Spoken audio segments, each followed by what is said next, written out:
17వ వచనం అందరం కలిపి 17. ఆయన బయలుదేరి మార్గంలో ఆయన ఎదుట మోకాళ్ళు సద్బోధకుడా నిత్య జీవనకు వారసుకున్నట్టు నేనేమి చేయనని ప్రేమగల తండ్రి, ఈ రాత్రికాల సమయం మా ప్రియులు ప్రభునందు చేరి ప్రభా నీ యొక్క వాక్యము ధ్యానించుండగా మా ఆత్మలు మా శరీరంలో ఈ గృహం వారికి ఇంటి వారికి అదే రీతిగా ఇక్కడ చుట్టుపక్కల విధించున్న వారికి ప్రభా మరి క్షమాపణకరంగా చేయమని అడుగుతుంటున్నాం. ఏదైనా ప్రభా నీ వాక్యము ప్రభా జీవం గలది, అది రెండంచులు గల ఎటువంటి ఖడ్గం కంటే నువ్వు వాడి ప్రభా మా యొక్క తలంపులను మూలులను వీళ్లను శోధిస్తూ ప్రభా పరిశోధిస్తూ అది ప్రభా మరి గొప్ప మేలు చేసేదిగా ఉంచినది. ఎబ్రీ 4:12 ప్రకారంగా నీ వాక్యము బలము గలదై ప్రభా అది మమ్మలను విభజించేది, మమ్మలను సరిచేసేది అయించినది. అటువంటి వాక్యము ఎందుకు ప్రభా మేము మాటికి వస్తుండగా విస్తారమైన మాటలు దోషం ఉండక మానదు. రైతు నన్ను జ్ఞాపకం చేస్తూ సామెతలు 10:19 ప్రకారంగా నా యందు నీకు అయిష్టమైనది ప్రభా మరి నేను ప్రేమించేది నీకు అదే ఇష్టం. కాబట్టి నాలో నుండి ప్రభా తండ్రి నీవు ప్రభా అసహించుకునేది ప్రతీది నీ తీసివేసి తొలగించి నీకు ప్రీతిపాత్రుడిగా చేయమని కోరుకుంటూ మీరు వచ్చిన వారందరిని బట్టి ఉన్నారు ప్రభా. ఎంతో ప్రేమించి ప్రయాసతో తమ సమయాన్ని నీ యందు ప్రభా వారు ప్రభా మరి వెచ్చిస్తుండగా ఈ యొక్క సమయము ప్రభా మరి దీని ద్వారా మేమందరము ఆశీర్వదించబడినట్లుగా సహాయం చేయము. అది ముఖ్యంగా మీ కొడుకుకు ఆతిథ్యం ఇచ్చినటువంటి ఈ కుటుంబము ప్రభా దీని ద్వారా మేలు పొందినట్లుగా సహాయం చేయమని కోరుకుంటూ వందనాలు చెల్లిస్తూ యేసుక్రీస్తు ప్రభా నామములో స్తుతించి ప్రార్థించి అడిగి వేడుకుంటున్నాం తండ్రి, ఆమేన్. రండి, మనం చదివినటువంటి భాగంలో ఒక వ్యక్తి, యవనస్తుడైనటువంటి వ్యక్తి యేసుక్రీస్తు ప్రభా దగ్గరికి వచ్చి అతడు ఒక ప్రశ్న అడుగుకుంటూ వస్తున్నాడు. ఏమిటి ఆ ప్రశ్న? 17వ వచనంలో చూసినట్లయితే 2వ భాగంలో ఉన్నది. ఆయన ఎదుట మోకాలుని సద్బోధకుడా నిత్య జీవనకు వారసుడకు నేనేమి చేయనని ఆయనను అడిగాను. ప్రశ్న అనేది చాలా మంచిది. ఇప్పుడు మన యొక్క జీవితాల్లో మనం పరీక్షించుకున్న వచ్చి ఉంటున్నాం కదా. మధ్యాహ్న సమయంలో మనందరం కూడా ఆ యొక్క ప్రభువు యొక్క బల చుట్టూ చేరి ప్రశ్నించుకున్నారా లేదండి? ప్రశ్నించుకున్న వారి జీవితాలే ఆశీర్వదించబడతాయి. ఎవరైతే ప్రశ్నించుకోకుండా అలాగే వచ్చేసారో ఇంకా మన బ్రతికంతా మిగిలిపోతూ ఉంటుంది ప్రశ్నార్థకంగా. కాబట్టి ప్రశ్నించుకోవడం ద్వారా సమస్యలు పరిష్కరించబడుతూ ఉంటాయి కదండి. ఇరు వ్యక్తుల వద్ద, ఇరు దేశాల మధ్య ఏదైనా విభేదం వచ్చినప్పుడు ఏమంటూ ఉంటారంటే చర్చలకు పిలుస్తూ ఉంటారు. ఆ చర్చల్లో ఆ పార్టీ వారు, ఈ దేశం వారు, ఆ దేశం వారు ఇరువురికి ప్రశ్నలు ఉంటాయి. ఆ ప్రశ్నలకి మధ్యవర్తి ఒక ఆయన ఉంటాడు. ఆయన ఏం చేస్తూ ఉంటాడు, ఇది ప్రశ్న, మీ జవాబు ఏమిటి? తర్వాత మళ్ళా వీరి ప్రశ్నకు మీ జవాబు ఏమిటి? కాబట్టి ఇక్కడ ఒక వ్యక్తి దేంతో వచ్చి ఉంటున్నాడు చూడండి, ప్రశ్నతో వచ్చి ఉంటున్నాడు. ఆయన ప్రశ్న ఏమిటండి ఆయన ప్రశ్న? నిత్య జీవనకు వారసుడకు నేనేమి చేయవలను? ప్రశ్న చాలా ముఖ్యమైనది, అమోఘమైనది, చాలా అద్భుతమైనటువంటిది. ఈ రాత్రి వినుచున్నటువంటి నీవు ఈ నిత్య జీవాన్ని పొంది ఉన్నట్లయితే సంతోషం, దేవునికి స్తోత్రం. యేసుక్రీస్తు ప్రభువారే నిత్య జీవాన్ని అనుగ్రహించువాడు. యోహాను సువార్త 3వ అధ్యాయము 16వ వచనంలో ఉంది కదండి, మనం నశించక నిత్య జీవం పొందినట్లుగా ఆయనను అనుగ్రహించారు. చదవండి, మైక్ ద్వారా అందరికి వెళ్తుంది, నేను చెప్తాను. ఏముంది? దేవుడు లోకమును ఎంతో ప్రేమించెను, కాగా తన అద్వితీయ కుమారునిగా వాని యందు విశ్వాసముంచువాడు ప్రతివాడును నశింపక నిత్య జీవం పొందినట్లుగా ఆయనను అనుగ్రహించారు. కాబట్టి యేసుక్రీస్తు ప్రభువారు ఈ లోకంలోనికి ఎందుకు వచ్చి ఉంటున్నారంటే తన యందు విశ్వాసం ఉంచిన వారందరికీ నిత్య జీవాన్ని అనుగ్రహించడానికి ఈ లోకానికి వచ్చి ఉంటున్నారు. అందుకే క్రిస్మస్ అని మనం ఈ నెలంతా చేస్తూ వచ్చారు. ఇక రేపు ఎల్లుండి, ఆ తర్వాత స్టార్లన్నీ తీసేస్తున్నాం కదండి. మేము బిల్డింగ్లు రంగులు వేస్తే అవన్నీ కూడా ఎల్లుండి నుంచి కొంచెం మస్క్ మారిపోతూ ఉంటాయి. అయితే ఎవరైతే ఈ నిత్య జీవము కలిగి ఉంటున్నారో ఈ నిత్య జీవము ఏమని సెలవిస్తూ ఉంటున్నాను, ఇది శాశ్వతమైనటువంటి యేసుక్రీస్తు ప్రభువు ఇచ్చేటువంటి జీవము అది శాశ్వతమైనటువంటిది, అదే అంతము లేనటువంటిది. సో కాబట్టి ఆ యవనస్తుడి దగ్గర ఉన్నటువంటి ప్రశ్న ఏంటంటే, నిత్య జీవనకు నేను వారసునకు నేను ఏం చేయవాలంటే, ఆయన ఇచ్చిన జవాబు ఏంటంటే, ప్రభువైన యేసునందు విశ్వాసం ఉంచుము, అప్పుడు నీవును నీ ఇంటి వారును ఆ విశ్వాసమునకు వారసులుగా వస్తారు. సో కాబట్టి నీవు నేను కూడా నిత్య జీవం పొందాలంటే మనము మన జీవితంలో ఉన్నటువంటిది పొదువుగా అన్నదే తీసివేసుకురావాలి. అందుకే యేసు ప్రభు ఏమని జవాబిస్తూ ఉంటాడు, 21వ వచనం, యేసు అతని చూచి అతని ప్రేమించి నీవు ఒకటి పొదువుగా ఉన్నది. ఈ రాత్రి ఎవరైనా వింటున్నా, లేదా ఇక్కడ కూర్చున్నా, లేకపోతే నీవు దేవుడు చెప్తున్న మాట ఏమిటంటే, నిత్య జీవులకు నువ్వు వారసుడు కావాలంటే నీ జీవితంలో పొదువుగా ఉన్న దానిని ఏం చేయాలి, పెంచుకోవాలా, తీసివేసుకోవాలి కదండి. ఎవరైతే తమ జీవితాల్లో నిత్య జీవం పొందకుండా ఆటంకంగా ఉన్నదో, లేకపోతే అడ్డుబండగా ఉంచినదో దానిని తీసివేసుకున్నప్పుడు ఆ నిత్య జీవునకు వారసులుగా చేస్తూ వస్తారు. మనుషులు నిత్య జీవం పొందకుండా ఒకటి అడ్డుగా ఉంచింది కదండి. ఈ లోకంలో ఈ రోజుల్లో ఏంటంటే ప్రధానమైనది ధనం. ఏంటండి, ఈ ధనం మనుషులు నిత్య జీవం పొందకుండా ఆటంకంగా ఉంటున్నది. ఎలాంటి ధనము, ఇహ సంబంధమైనటువంటి ధనం. చూడండి, 1 తిమోతి 6వ అధ్యాయం చూడండి. ధనము ఏం చేస్తుందంట, ఇహ సంబంధమైనటువంటి ధనం ఏం చేస్తుందంట. 1 తిమోతి రాసిన పత్రిక 6వ అధ్యాయము 9వ వచనం, ధనవంతులగుటకు అపేక్షించువారు శోధనలోను ఉరిలోను అవివేక యుక్తములను అనేక దురాశల్లోనూ పడుదురు, అట్టివి మనుష్యులను నష్టంలోను నాశనంలోను ముంచివేయును. చూసారండి, నిత్య జీవం పొందకుండా మనుషులకు ఆటంకంగా ఉన్నది మొట్టమొదటిది ఏమిటంట, ధనము, డబ్బు, పైసా కదండి. చాలా మంది ఏమంటారంటే పైసాయే, అవును కదండి, పైసాయే పరమాత్మ. సో కాబట్టి బెల్లం చుట్టూ ఈగలు చేరుతూ ఉంటారు, డబ్బున్నవాడు చుట్టూ మనుషులు చేరుతూ ఉంటారు. అందుకోసమే డబ్బు కోసం ఇక్కడేముంది, ధనం అని చెప్పి గ్రాంధికంగా రాయబడుతూ వచ్చింది. ధనము ఏం చేస్తుందంట, ప్రతి మనిషిని కూడా వేటిలోను, శోధనలోను ఉరిలోను అనేకమైనటువంటి దురాశలకు మనుషులను లోను చేస్తుంది, లేదా మనుషులను పడవేస్తుంది, మనుషులను లాగివేస్తుంటున్నది. అందుకోసమే ధనం కోసం అందరూ గల్ఫ్ వెళ్తూ ఉంటారు కదండి, ధనం కోసం అమెరికా వెళ్తూ ఉంటారు, ధనం కోసం యూరోప్ వెళ్తూ ఉంటారు. ఈ ధనం సంపాదించడం కోసం చూడండి అనేక మంది ఆయా దేశాలకు వెళ్తూ ఉంటారన్నమాట. కొంతమంది ఆఫ్రికా దేశస్తులు ఫ్రాన్స్ దేశానికి వెళ్ళడానికి వాడకుండేటువంటి నీటిలో ఉండే చుక్కాని దాని మీద కూర్చుని అనేక మంది ఆ దేశాన్ని దాటాలనుకుని ప్రయత్నిస్తూ వచ్చారు. కానీ మధ్యలోనే ఆ యొక్క గస్తీ ఏమంటారు చూచేవారు, నావికా దళం వారు చూసి పట్టుకునే వారిని మళ్ళా తిరిగి వారి దేశానికి పంపించేసి, అరే ధనం కోసం, డబ్బు కోసం ఏం చేస్తుంటున్నారు వారు, నానా రకములైనటువంటి శోధనలో దురాశల్లో గురైపోతూ ఉంటున్నారు. ఏమాత్రము ఏది అడ్డొచ్చినా ఆ ఓడ నీటిలో వెళ్తున్నప్పుడు వారికి అడ్రస్ దొరకదు కదండి. అలాంటి పరిస్థితుల్లో మానవులకు గురి చేస్తున్నది ఏంటి, ధనం.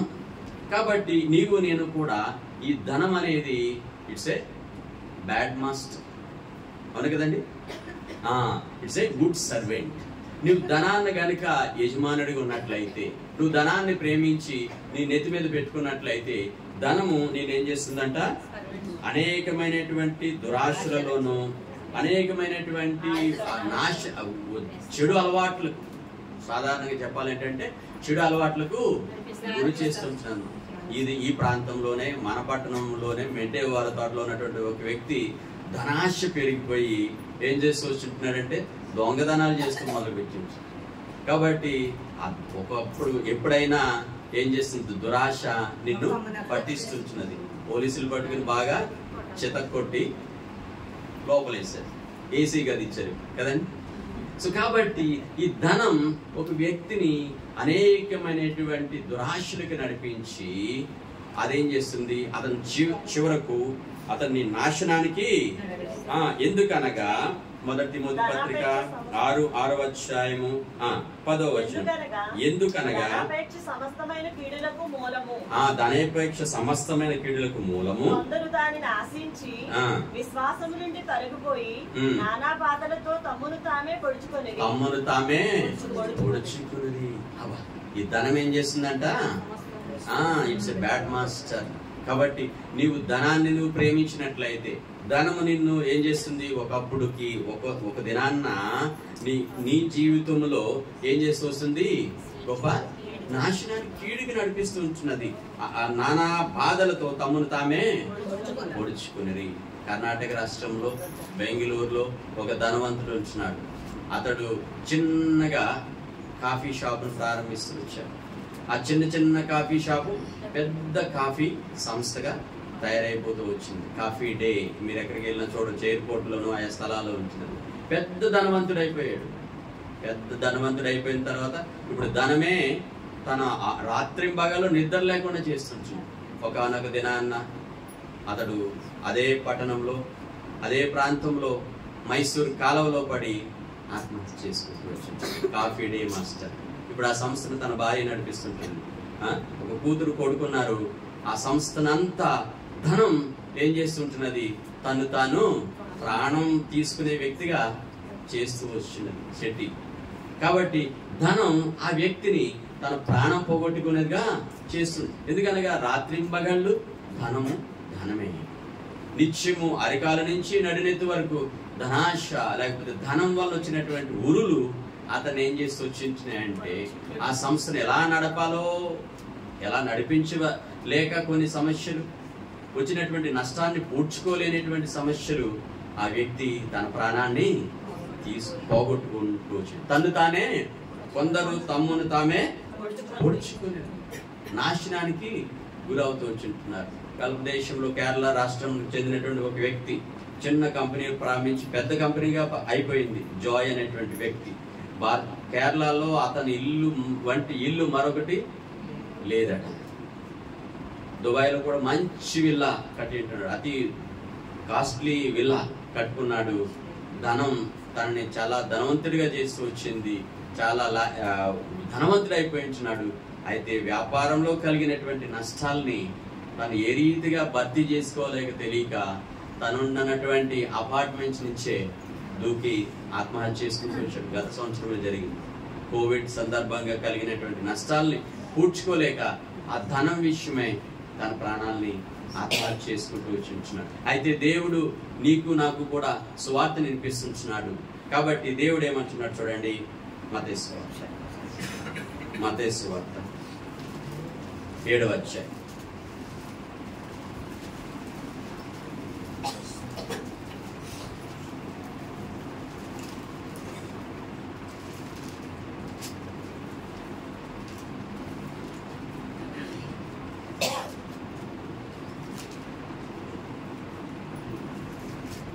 ఆరో అధ్యాయం 19వ వచనం. మత్తయి సువార్త. ఏంటండి ఏం కూర్చుకోవద్దు? మనం చేసేదంతా అదే. కూతురు కోసం, కొడుకు కోసం, మనవరాల కోసం, మనవడి కోసం, తర్వాత పుట్టబోయే పుట్టడు. పెళ్ళైన వెంటనే కొంతమంది తమ మనవడి కోసం లేకపోతే నీ కొడుకు కోసం, మన కొడుకు కోసం ఏం చేస్తూ ఉంటాం? 7 years డిపాజిట్, 5 years డిపాజిట్, లేకపోతే 3 సంవత్సరాలు అన్ని ఏదో విధంగా భూమి మీద ఏమన్నా చెప్పబడుతూ వచ్చింది, భూమి మీద మీ కొరకు ధనమును కూర్చుకొనవద్దు.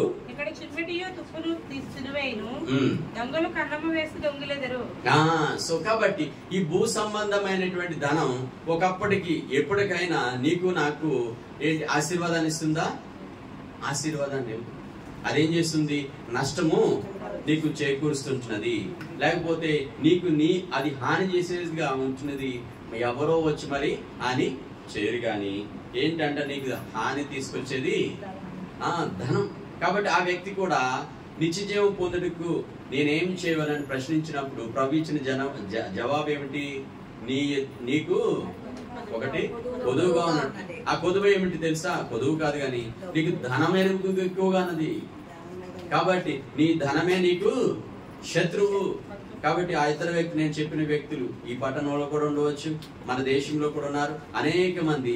ఆ ధనం వారికి శత్రువులుగా వస్తున్నది. కాబట్టి నా జీవితంలో మనకి ఊరుని తెచ్చేది ఏంటంటే ఈ ధనాశ. కాబట్టి మనం దీని విషయమే చాలా జాగ్రత్తగా ఉండాలి. అందుకే 24వ వచనం చూడండి, ముందుకు వెళ్దాం. 24 మత్తయి 6:24. ఎవడును ఇద్దరు యజమానులకు దాసుడుగా ఉండనేరడు. అతడు ఒకని ద్వేషించి ఒకని ప్రేమించును, లేదా ఒకని పక్షముగా ఉండి ఒకని తృణీకరించును. కాబట్టి నువ్వు ధనాన్ని గనుక యజమానుడిగా చేసినట్లయితే నీ జీవితంలో ఏం తీసుకొస్తుందంటే నష్టాన్ని తీసుకొస్తుంది. అయితే నేను కూడా ప్రభువును ప్రేమించినట్లయితే, యేసుక్రీస్తు ప్రభువారిని ప్రేమించినట్లయితే ఆయన నిన్ను ధనవంతుడిగా చేస్తాడట కదండి. నీవు యేసుని ప్రేమించినట్లయితే, యేసుని నమ్మినట్లయితే, ఈ ధనాన్ని ఆశించకుండా, ధనాన్ని విడిచిపెట్టి, ధనం వెంబడి పోకుండా యేసుని వెంబడించినట్లయితే నీకు ఆ యొక్క నిత్య జీవపు మాటలు. అందుకే అంటారు కదా, యోహాను సువార్త 17వ అధ్యాయం 3వ వచనం చూడండి. యోహాను 17:3లో అద్వితీయ సత్యదేవుడు అయిన నిన్నును నీవు పంపిన యేసుక్రీస్తును ఎరుగుటయే నిత్య జీవము. చేయుటకు నీవు నాకు ఇచ్చిన పని నేను సంపూర్ణంగా నెరవేర్చి. సో కాబట్టి యేసుక్రీస్తు ప్రభువుని ఎరుగుట ద్వారా నీవు నిత్య జీవం అనేటువంటి ధనాన్ని సంపాదించుకోబోతున్నావు. సో కాబట్టి యేసుక్రీస్తు ప్రభువారు 2వ కొరింథీ 8వ అధ్యాయము 9వ వచనం, 2వ కొరింథీ 8:9 చూడండి. యేసుక్రీస్తు ప్రభువారు ఈ లోకానికి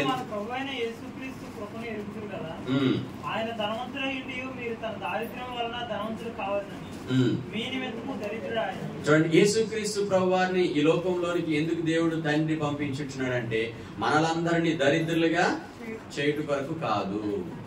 నిన్ను నన్ను కూడా యేసుక్రీస్తు ప్రభునందు విశ్వాసం ఉంచిన వారందరినీ కూడా ఇప్పుడు మీరందరూ కూడా మిలియనీర్స్ కాబోతున్నారు.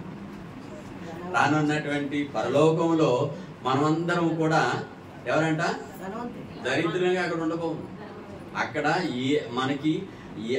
అక్కడ అందరం కూడా మనందరిని కూడా ఏం చేయడానికి వచ్చింటున్నాడు యేసుక్రీస్తు ప్రభు? ధనవంతులుగా చేయడానికి ఈ లోకానికి వచ్చింటున్నాడు. కాబట్టి ఈ లోకంలో నీవు ధనం మీద ఆశ ఉన్నట్లయితే అది నిన్ను ఊరిలోనికి, నాశనానికి, నరకానికి నడిపిస్తుంది.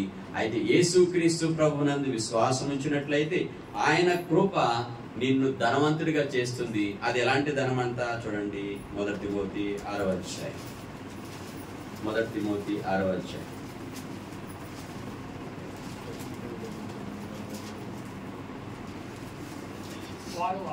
17వ. ఇకమందు ధనవంతులైన వారు గర్విష్ఠులు కాక, అస్థిరమైన ధనమునందు నమ్మిక ఉంచక, సుఖముగా అనుభవించుటకు సమస్తమును మనకు ధారాళముగా దయచేయు దేవుని యందే నమ్మిక ఉంచుటని ఆజ్ఞాపించును. కాబట్టి మనం ఇహ సంబంధమైనటువంటి ధనము కాకుండా పర సంబంధమైనటువంటి ధనము గురించి యేసుక్రీస్తు ప్రభు యొక్క కృపయందు మనమందరం కూడా విశ్వాసం ఉంచవలెను. కాబట్టి భూ సంబంధమైనటువంటి ధనమును అపేక్షించక పర సంబంధమైనటువంటి కృపను నేను కూడా వెంబడించినట్లయితే, యేసుక్రీస్తు ప్రభునందు విశ్వాసం ఉంచినట్లయితే నీకు ఏం కలుగుతుందంట? నిత్య జీవము ఆయన నీకు అనుగ్రహిస్తాడు. అదే అధ్యాయము 6:12 చూడండి. విశ్వాస సంబంధమైన మంచి పోరాటం పోరాడము, నిత్య జీవమును చేపట్టము. సో కాబట్టి నేను కూడా విశ్వాసం ఉంచి యేసుక్రీస్తు ప్రభునందు విశ్వాసం ఉంచినట్లయితే నీకు నిత్య జీవము దొరుకుతుంది. ఈ యొక్క నిత్య జీవము ఏంటంట? దీనికి చీమలు పట్టవు, చిమ్మిట పట్టదు. ఇది ఎవరు కూడా, ఏ బ్యాంకు కూడా అపహరించదు. బ్యాంకులు కూడా అపహరిస్తాయండి. ఈ భూ సంబంధమైనటువంటి బ్యాంకులు బోర్డు తిప్పేస్తారు కదండి. మీరు ఎక్కడ పెట్టుకున్న బంగారం కానీ ధనం కానీ బ్యాంకులు బోర్డు తిప్పేస్తూ ఉంటాయి. ప్రఖ్యాతిగాంచిన బ్యాంకులు సైతము ఆ రీతిగానే చేస్తా ఉంటాయి. మన మార్కెట్ ఈ పట్టణంలో కూడా కొన్ని కంపెనీలు కొన్ని షాపులు ఐపీ పెట్టేసుకుంటారు. తెల్లారేసరికి బోర్డు తిరిగి పడిపోతుంది. ఆ వస్తువులు ఉండవు, మీరు ఇచ్చిన ధనం మీరు పెట్టినా లేకపోతే మీరు ఏదైనా కుదువు పెట్టినా ఆ వ్యక్తి కనబడడు. ఇహ సంబంధమైనటువంటి ధనము మనకు నాశనమును ఉరిని తెచ్చును. అయితే పర సంబంధమైన యేసుక్రీస్తు ప్రభునందు మనం విశ్వాసం ఉంచినట్లయితే, మనం ఈ ధనాశ మనం తొలగించుకున్నట్లయితే ఆ వ్యక్తితో నీకు ఒకటి పొదువుగా ఉన్నది ఏంటంట, నీ ధనము. కాబట్టి నువ్వు ధనం మీద నుంచి నీ మనసు తొలగించుకుని యేసుక్రీస్తు ప్రభు యొక్క కృపయందు నువ్వు విశ్వాసం ఉంచినట్లయితే నిత్య జీవము నీకు లభిస్తుంది. ఈ రాత్రి నీకు నిత్య జీవం కావాలా? నీవు నేను కూడా ఎవరి దగ్గరికి రావాలి? యేసు యొద్దకు రావాలి. మనుషులుగా చాలా మంది అనుకుంటూ ఉంటారు, ధనవంతులు రక్షించబడరండి. కోల్గేట్ కంపెనీ పెట్టిన వ్యక్తి ఎవరు? ప్రపంచంలో ధనవంతుడు కదా, అతడు విశ్వాసి కదండి. కాబట్టి ఈ లోక సంబంధమైనటువంటి ధనం యందు తను విశ్వసించలేదు, కానీ ప్రభువు కోసం పనిచేస్తూ వచ్చింది. కాబట్టి అంత ఉన్నతమైనటువంటి కంపెనీని అతడు స్థాపించి ఉంటున్నాడు. కాబట్టి నా జీవితాల్లో పర సంబంధమైనటువంటి ధనం వైపు మనం ప్రయాసపడాలి. ఇహ సంబంధమైనటువంటి ధనము మనకి నష్టాన్ని చేకూరుస్తుంది. అయితే పర సంబంధమైనటువంటి ధనమును మనము సంపాదించుకున్నట్లయితే చూడండి 6వ అధ్యాయం 18-19 వచనాల్లో, జీవమును సంపాదించుకుని రాబోవు కాలంనకు మంచి పునాది తమ కొరకు వేసుకొనుచు మేలు చేయవారును సత్క్రియలను ధనము గలవారును. సత్క్రియలు అనేటువంటి ధనాన్ని నువ్వు సంపాదించుకోవాలి. ఈ భూమి మీద మనం జీవించే కాలము బహుకొద్దిదే, మనం జీవించే శాశ్వతము కాదే కాదు.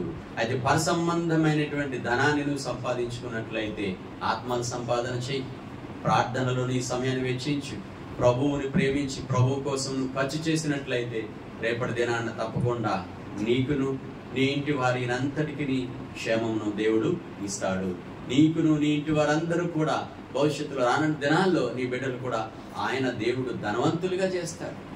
ఆయనకి ఇచ్చిన వారికి ఎన్నడూ కూడా ప్రభువు వారు ఎన్నడూ ఆయన దరిద్రులుగా చేయడు. ఇవ్వకపోయినంత మాత్రాన ఆయన ఏమాత్రం దరిద్రుడు కాదు, కానీ ఆయన ధనవంతుడే, ఆయన ఐశ్వర్యవంతుడు. అంటే మార్క్స్ రోమపత్రిక 10వ అధ్యాయం 13వ వచనం.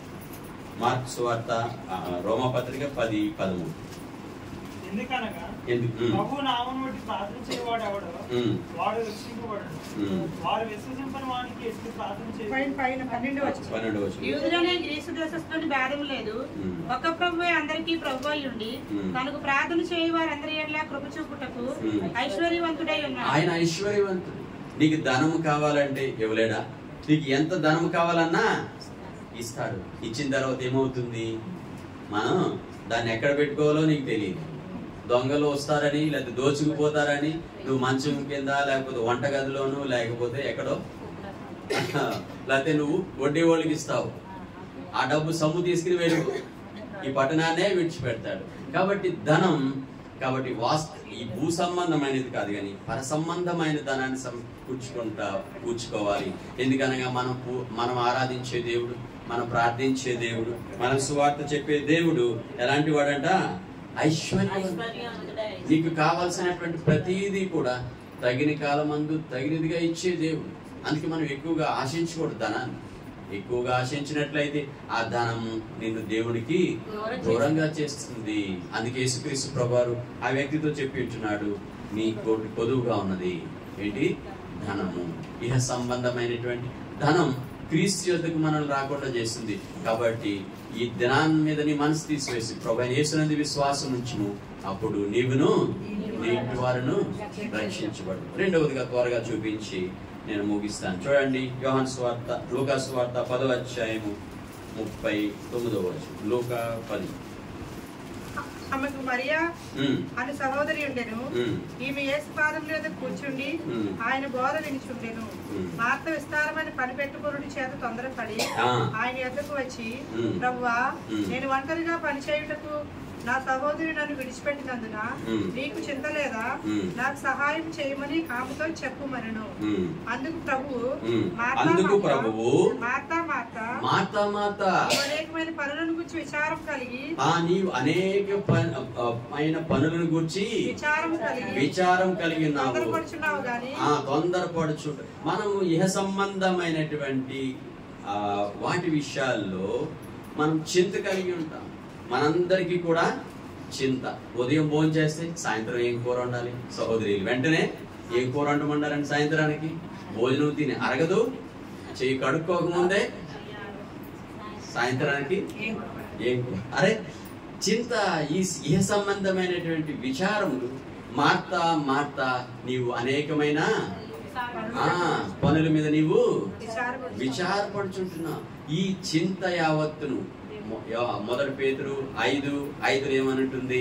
మీ చింత యావత్తును ఆయన మీద వేయండి, ప్రభు చూసుకుంటాడు. కాబట్టి మనమైతే ఆయన మీద వేయగాని మన మీదే.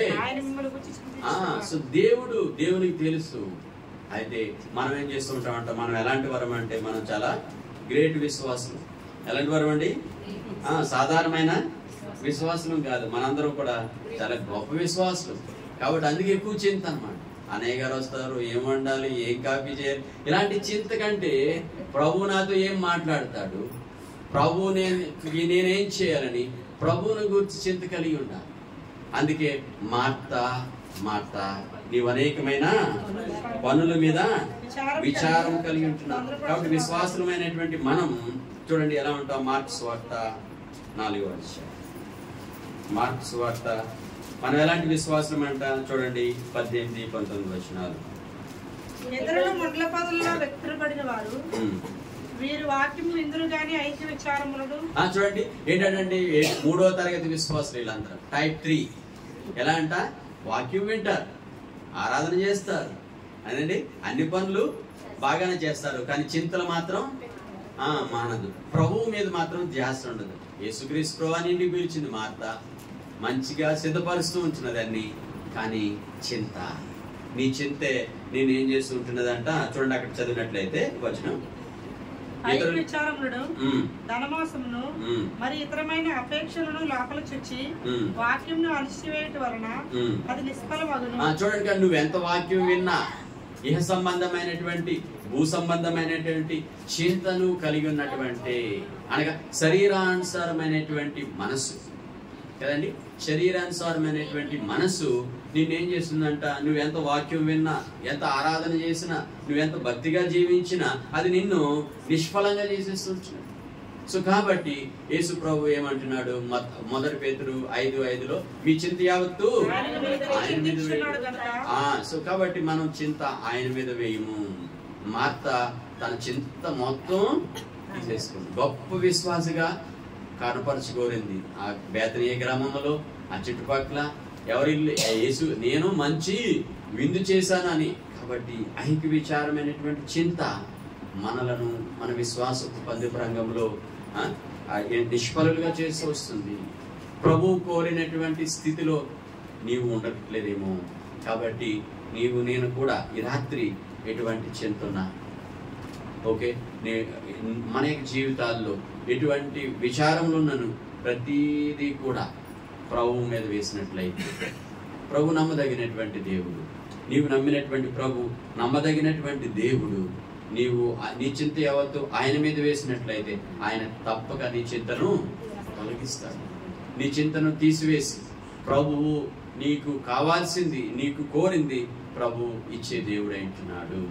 కాబట్టి ఆయన నమ్మిన వారికి మార్కు సువార్త 10:27 ఏమనుంటుంది? దేవునికి సమస్తమును సాధ్యమే.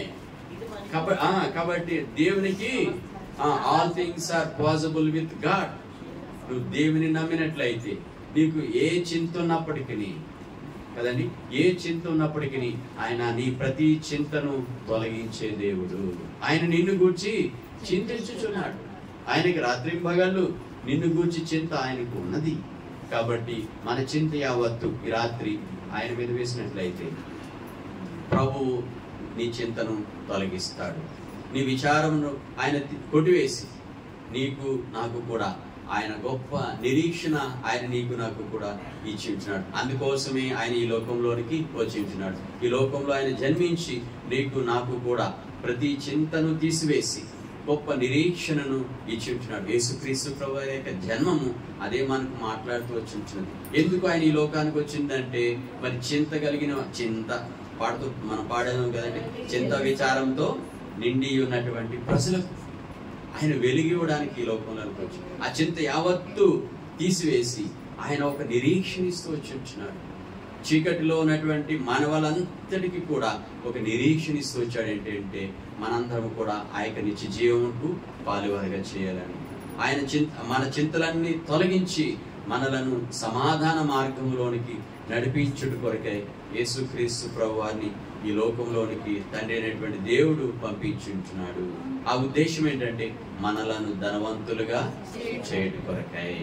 నిన్ను నన్ను కూడా నీ యొక్క దరిద్ర స్థితిలో ఉంచడానికి కాదు, నిన్ను నన్ను కూడా మనలను ధనవంతులుగా చేసి చూడండి చివరిగా ప్రకటన గ్రంథం 2వ అధ్యాయం, ప్రకటన 1:2-7 అయితే ఈ ఒకటి నీలో ఉన్నది నీ ఒకటి కొదువుగానే మన జీవితాల్లో ఉంటుంది. ఎంత పెద్ద విశ్వాసులమైన వాక్యం చెప్పే నాలో అయినటువంటిది నీలో నాలో ఏంటి ఒకటి కొదువ ఉంటున్నది. కొదువు లేదని లేకపోతే కొరత లేదని లేకపోతే తప్పిదం లేదని చెప్పడానికి మనము అర్హులము కాదు. కాబట్టి నీలోను నాలోను కొదువుగా ఉన్నదేంటో ప్రభువుకి తెలుసు, నీకు తెలుసు, వేరే వాళ్ళకి తెలియదు. బహుశా ఇతరులు చూసేది నీలో చాలా కొరతలు ఉండవచ్చు, అయితే ప్రభు దృష్టిలో బహుశా నీలో ఈ కొదువ దృష్టిలో ఉండకపోవచ్చు. మనుషుల దృష్టికి కొదువ గురించి మనం చింతిస్తూ ఉంటాం. అయ్యో యేసు ప్రభు వచ్చాడే, నేను ఆయనకి ఇది తక్కువ చేశానేమో లేదా అది తక్కువ చేశానేమో ప్రభు, అందుకే నా మరియా కూడా నాతో పంపించని మార్తా నీవు అనేక పనుల మీద విచారం కలిగి చింత కలిగి ఉంటున్నది. కాబట్టి ఇహ సంబంధమైనటువంటి మన యొక్క ఐక విచారములు మనలను వాక్యములో నిష్ఫలులుగా చేస్తూ వస్తున్నాయి. కాబట్టి ప్రభు ఏమంటున్నాడు 7వ వచనంలో, ప్రకటన 2:7, ఆత్మ సంగములతో చెప్పుచున్న మాట వినుగాక, జయించు వారికి దేవుని పరదైసిలో ఉన్న జీవవృక్ష ఫలములు భుజింపనిత్తును. జీవవృక్ష ఫలాల్ని ఆయన బోధించున్నాడు. కాబట్టి నిన్ను నన్ను కూడా ఆయన సజీవుడిగా ఉంచడం కొరకు మనం ఈ భూ సంబంధమైనటువంటి ఆహారం కొరకు మనం కష్టపడకూడదు, కానీ పరసంబంధమైనటువంటి ఆహారం కొరకు కష్టపడాలి. అది మార్తగా అర్థం చేసుకోవాలని చెప్పి ప్రభువు 2 సార్లు పలుకుతూ వచ్చి ఏమంటున్నాడు, మార్తా మార్తా, నువ్వు ఈ భూ సంబంధమైనటువంటి ఆహారం కోసం నువ్వు ఇంతగా ప్రయాసపడుతున్నావు, అయితే సంబంధమైన ఆహారము మన్నా కొరకు జీవవృక్ష ఫలాల్ని నేను ఇవ్వగలుగుతాను. నేను చేయలేనా? సాధ్యం కదా. 5 రొట్టెలు 2 చేపలు నేను 5,000 మందికి పంచలేదా? నువ్వు వినలేదా ఈ వార్త? వినే ఉంటుంది మార్త. ఆయన కార్యాలన్నీ శిష్యులు మార్తకు చెప్పే ఉంటారు, ఎందుకనగా 10 సార్లు వెళ్తూ వచ్చాడు వారి గ్రామానికి, వారి ఇంటికి. కాబట్టి అయినప్పటికీ మార్తలు ఏం పోలేదు, ఐహిక సంబంధమైనటువంటి చింత పోలేదు. కాబట్టి అయితే మరియా ఉత్తమమైనది ఏర్పరచుకుని నీవు నేను కూడా ఏం ఏర్పరచుకోవాలి? ఉత్తమమైనది. ఇహ సంబంధమైనటువంటి చింత విచారములన్నిటినీ తొలగించి యేసుక్రీస్తు ప్రభు దగ్గరికి నీవు వచ్చినట్లయితే ఆయన నీకు నాకు కూడా ఏమిస్తానంట? జీవవృక్ష ఫలములను భుజింపనిస్తాడు. ఈ భూ సంబంధమైన ఆహారం కోసం కాదు, ఈ భూ సంబంధమైనటువంటి ఆహారము క్షయమైపోయేది.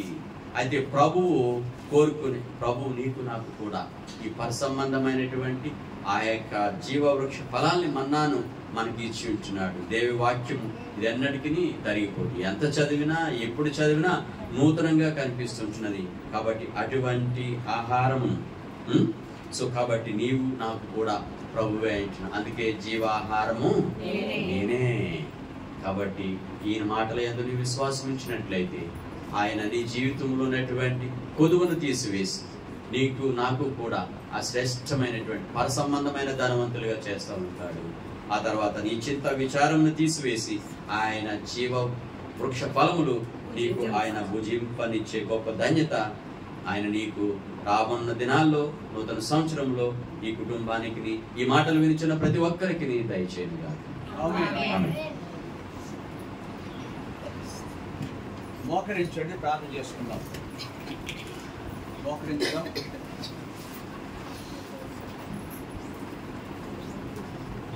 కళ్ళు మూసుకోవాలంతా.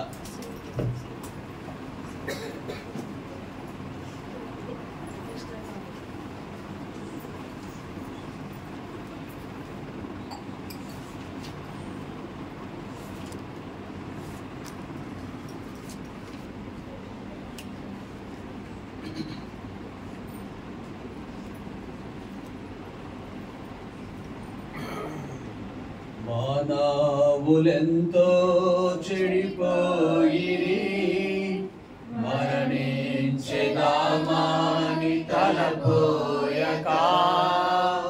మానవులెంతో చెడిపోయిరి, మరణించెదామని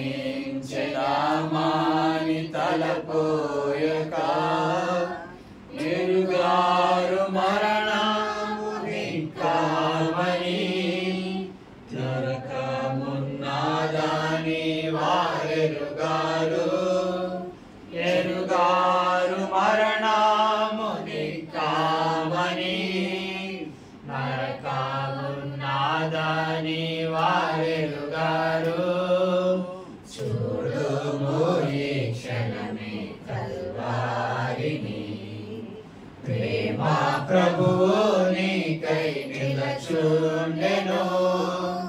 గొప్ప రక్షణనివ్వ శ్రీ యేసుడు, సిలువలో వేలాడుచున్నాడుగా, సిలువలో వేలాడుచున్నాడుగా. మనలను ధనవంతులుగా చేయను, దారిద్రుడాయేను మన ప్రభువు.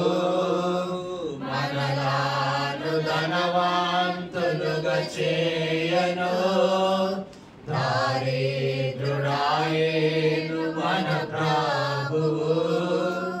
రక్తము కాచేను పాపులకై, అంగీకరించుము శ్రీ యేసుని. రక్తము కాచేను పాపులకై, అంగీకరించుము శ్రీ యేసుని. చూడుము ఈ క్షణమే కల్వారిని, ప్రేమ ప్రభువు నీకై నిలచుండెను. గొప్ప రక్షణనివ్వ శ్రీ యేసుడు, సిలువలో వేలాడుచున్నాడుగా, సిలువలో వేలాడుచున్నాడుగా. ఇహమందు నీకు కలవన్నీయు, చనిపోవు సమయాన వెంటరావు. ఇహమందు నీకు కలవన్నీయు, చనిపోవు సమయాన వెంటరావు. చనిపోయినను నీవు లేచేదవు, తీర్పున్నదని ఎరుగు ఒక దినమునా. చనిపోయినను నీవు లేచేదవు, తీర్పున్నదని ఎరుగు ఒక దినమునా.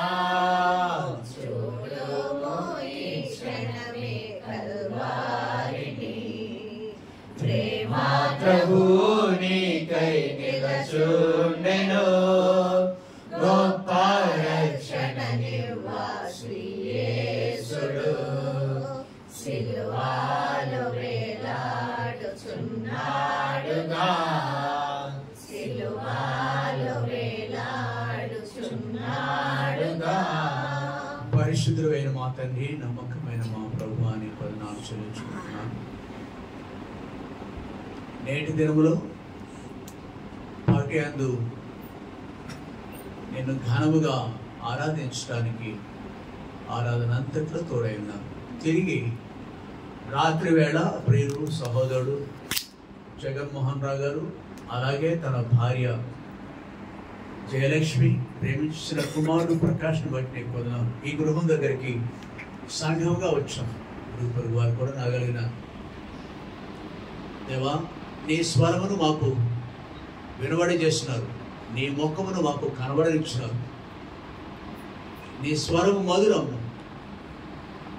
దేవా, నీ ముఖం మనోహరం అని లేఖనం సెలవిస్తుంది. అంటే మా దేవా, మార్కు సువార్తలో యవనస్తుడు మార్గమున మీరు వెళుతుంటే పరుగు పరుగున వచ్చాడు. ఆసక్తి గలవాడు, నిన్ను ప్రేమించిన వాడు. ఆసక్తి ఉంది దేవా, కొంతవరకు విధేయత చూపించాడు, సాగిలి పడ్డాడు, బహుశా పాదాలు కూడా ముద్దాడాడు, మోకాళ్ళ మీదకి వెళ్ళాడు. అన్నీ బాగున్నాయి. బాల్యం నుండి ఇవన్నీ ఎరుగున అంటున్నాడు. నాకు ఇది తెలుసు అంటున్నాడు, నేను చేస్తూ ఉన్నాను. కానీ ఒకటి పొదువుగా ఉంది. దేవా,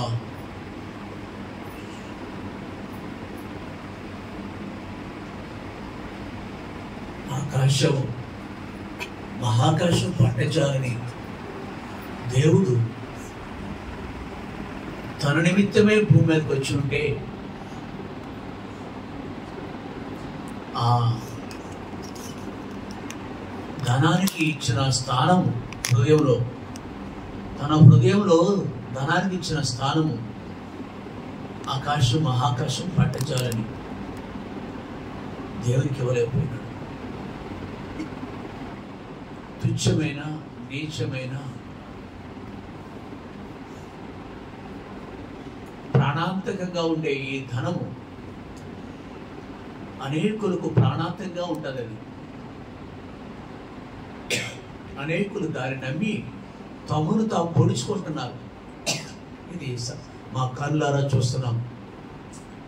అది ఆ విషయంలో పొరబడినాడు. తను తాను అల్పమైన విషయాలకు అప్పగించుకుని కీడుకు అప్పగించుకున్నాడు.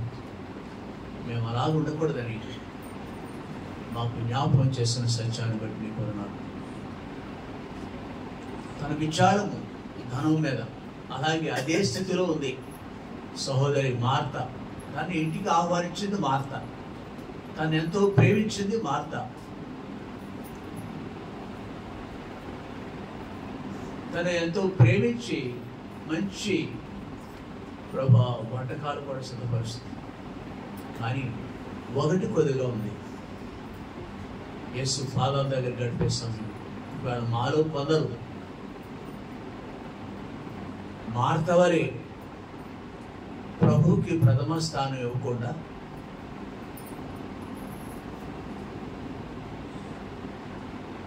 అనేక విషయాల్లో తప్పిపోతున్నాము. దయతో క్షమించండి.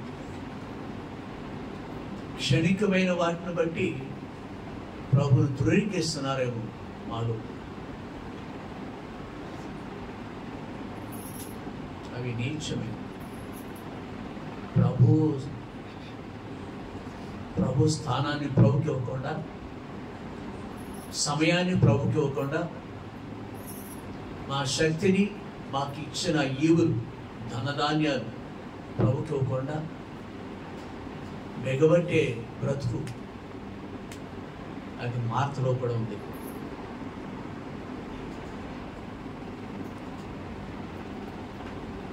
తన దోషం ఎరుగక ఇతరులను నీకు చింత లేదా ప్రభువుని కూడా నిందిస్తుంది, చెల్లిని నిందిస్తుంది, దేవుడిని కూడా నిందిస్తుంది. మానవ బుద్ధి మీద ఆధారపడి గొప్ప కీడుకు అప్పగించుకుంది, నష్టానికి అప్పగించుకుంది. అలాగూ కాకుండా ఆత్మ సంఘంతో చెప్పుచున్న మాట చెవిగలవాడు వినుడుగాక. మా చెవులు ప్రభా చక్కగా దేవుని స్వరానికి ఇచ్చి లోబడి అప్పగించుకున్నప్పుడు జయ జీవితం మీరు మాకు ఇస్తారు. క్రీస్తు ప్రేమ నుండి ఏదైనా నన్ను ఎడబాపున అని చెప్పిన లేఖనం ప్రకారం జయించు వారికి జీవవృక్ష ఫలాలు ఎన్నెన్నో ఇంకా మా కంటికి కనబడలేదు, చెవికి వినబడలేదు, హృదయానికి గోచరం కాలేదు. అలాంటివి ఎన్నో ఉన్నాయి. అటువి మాకు ఇస్తానని ఇచ్చిన వాగ్దానాన్ని బట్టి నీకు ఆచరించుకుంటున్నాను. మరొకసారి ఇక్కడ చేరిన వారందరిని బట్టి ఉన్నారు.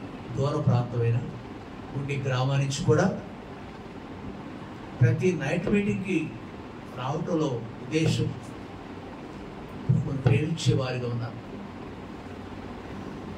ఆ కుటుంబాన్ని జ్ఞాపకం చేసుకుంటూ వారి యొక్క సంతతిని కూడా జ్ఞాపకం చేసుకుంటారు. మిగిలిన వారు స్థానికులు ప్రభు పేరు చెప్పిన ప్రార్థిస్తున్నాను.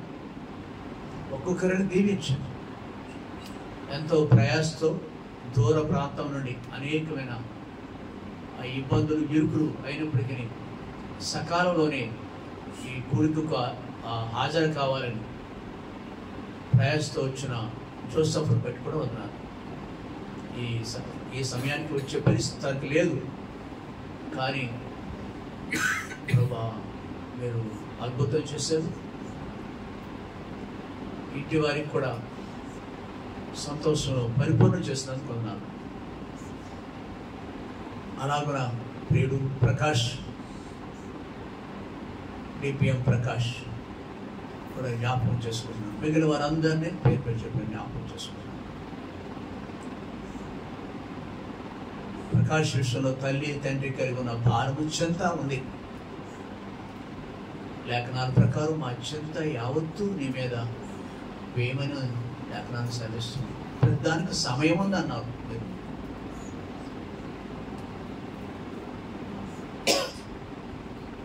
బిడ్డ విషయంలో వారికి ఉన్న ఆలోచన మీరు ఎరుగుదురు.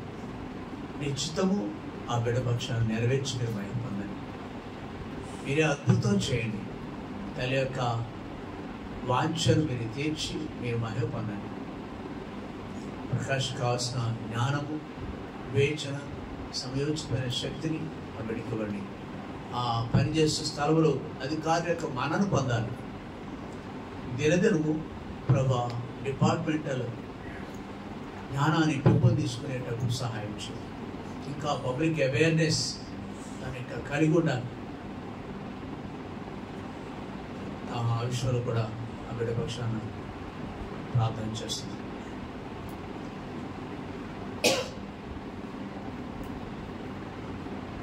సహోదరుడు జగన్మోహన్ చేస్తున్న ఆ పనిలో కూడా ఆక్వా కంపెనీలో పనిచేస్తారు. ఆయన రాకపోకలో రాత్రి బావళ్ళు ఎంతో ప్రయాసం ఉంటుంది. ఆ విషయంలో కూడా సహాయం కోరుతున్నాను. ఇంకా మిగిలిన వారు వచ్చారు. ఆయా ప్రియులు వారిని రాకం పెట్టి ఉన్నారు. ఎవరు బలహీనంగా ఉన్నారు ఈ స్థలంలో మోకరించిన వారు, కుడుకులో ఏకీవించిన వారు వారిని కూడా జ్ఞాపకం చేసుకుంటున్నారు. వాటి నుంచి తప్పించండి. నెమ్మది ఇవ్వండి, ఆరోగ్యం ఇవ్వండి. దేవా నిశ్చితమైతే రేపు రాత్రి, నిన్న రాత్రి రాయను వెళ్ళాం, నిన్న ఉదయం ఇందిరమ్మ కాలనీ వెళ్ళి కృప చూపించారు. ఈ రాత్రి కటార్ నగర్లో, రేపు రాత్రి చిన్నపర తోటలో సహోదరుడు శామ్యుయేల్ సౌభాగ్యం దంపతులు ఆ కుటుంబం దగ్గరికి మేము వెళ్ళాలి. దేవాన్ని సహాయం కోరుతున్నాం. మంగళవారం అనగా 31వ తేదీ మందిరంలో జరిగే నూతన సంవత్సరం కొరకు ఎదురు చూచుట అనే ప్రార్థన కూడిక, వాచ్ నైట్ సర్వీస్ కలిగి ఉన్న కూడా సహాయం చేయండి. వాక్య పరిచయంలో పాల్పొందిన ప్రియుడు సతీష్ని, నా భార్య పిల్లలను కూడా జ్ఞాపకం చేసుకోండి. మరొకసారి మమ్మల్ని అప్పగించుకోండి. ఒక్కొక్కరిని దీవించుకొని యేసునామమును స్తుతించి ప్రార్థించి వేడుకుంటున్నాం తండ్రి. తండ్రి అయిన దేవుని ప్రేమ, కుమారుడైన యేసుక్రీస్తు వారి యొక్క కృప, పరిశుద్ధాత్మ యొక్క అన్యోన్య సహవాసం సదాకాలం చేరును మనందరికీ తోడని గాక. Amen. Praise the Lord. Mohan Rao గారు ఉన్నారు. 16 ప్రార్థన చేస్తారు.